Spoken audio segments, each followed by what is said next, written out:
എല്ലാവർക്കും ഡ്രാമ റിവ്യൂവിലെ പുതിയൊരു എപ്പിസോഡിലേക്ക് സ്വാഗതം. ഇവനും ഈ പെൺകുട്ടിയും കൂടെ രാത്രി റോഡിലൂടെ ഇങ്ങനെ നടന്നു വരുന്നുണ്ട്. ആ സമയത്ത് ഈ പെൺകുട്ടിയുടെ മുത്തശ്ശിയും നടന്നു വരികയാണ് ഓപ്പോസിറ്റ് സൈഡിൽ നിന്ന്.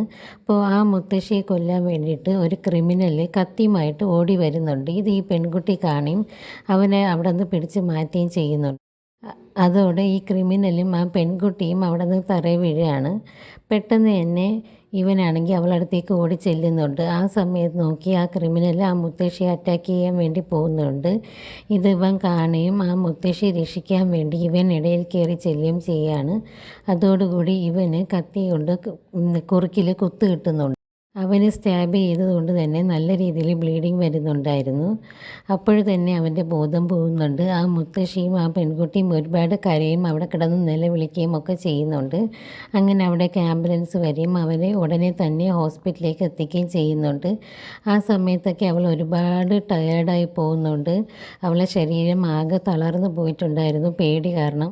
ആംബുലൻസിലൊക്കെ ഇവൻ്റെ കൈ പിടിച്ച് വെച്ചിട്ട് ഇവൾ ഒരുപാട് കരയുന്നുണ്ടായിരുന്നു. ആ സമയത്ത് ഇവന് പകുതി ബോധം വരികയും ആ ബോധം വന്ന സമയത്ത് ഇവൻ അവളോടൊരു കാര്യം പറയുന്നുണ്ട്. എനിക്ക് നിന്നെ ഇഷ്ടമാണെന്നുള്ളത് കാര്യം പറയുന്നുണ്ട്. ഇത് കേൾക്കുമ്പോൾ അവൾ ഒരുപാട് ഇമോഷണലായിട്ട് കരയാണ്. ഇവളോട് ഇഷ്ടം പറഞ്ഞതിന് ശേഷം അവൻ്റെ ബോധം വീണ്ടും പോവുകയാണ്. ഉടനെ തന്നെ അവർ ഹോസ്പിറ്റലിൽ എത്തിച്ച് ഫസ്റ്റ് എയ്ഡൊക്കെ കൊടുക്കുന്നുണ്ട്. പക്ഷേ അവൻ്റെ ജീവൻ രക്ഷിക്കാനാവോ ഇല്ലയോ എന്നൊക്കെയുള്ളത് വരുന്ന എപ്പിസോഡുകൾക്ക് നമുക്ക് മനസ്സിലാവാം. ഇവന് അവളോടുള്ള സ്നേഹം എന്താണെന്നുള്ളത് ഇവൾക്ക് മനസ്സിലായി കഴിഞ്ഞിരുന്നു. ഇവന് അവളെ ഇഷ്ടമാണെന്നുള്ളതൊക്കെ അവൾക്ക് മനസ്സിലായിട്ടുണ്ടായിരുന്നു. അതുകൊണ്ട് തന്നെ അവൾ ഇമോഷണലി ഒരുപാട് വീക്കാണ്.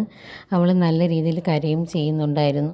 ഇവരുടെ ഈ വിഷമവും സങ്കടമൊക്കെ മാറി ഇവർക്ക് സന്തോഷമായിട്ട് ഒന്നിച്ച് മുമ്പോട്ട് ജീവിക്കാൻ പോകാൻ പറ്റുമോ ഇല്ലയോ എന്നൊക്കെ ഉള്ളത് നമുക്ക് വരും എപ്പിസോഡിൽ കണ്ട് മനസ്സിലാക്കാൻ പറ്റും. അടുത്തൊരു ലോങ് വീഡിയോ റിവ്യൂ ആയിട്ട് വരുന്നതായിരിക്കും. Thank you.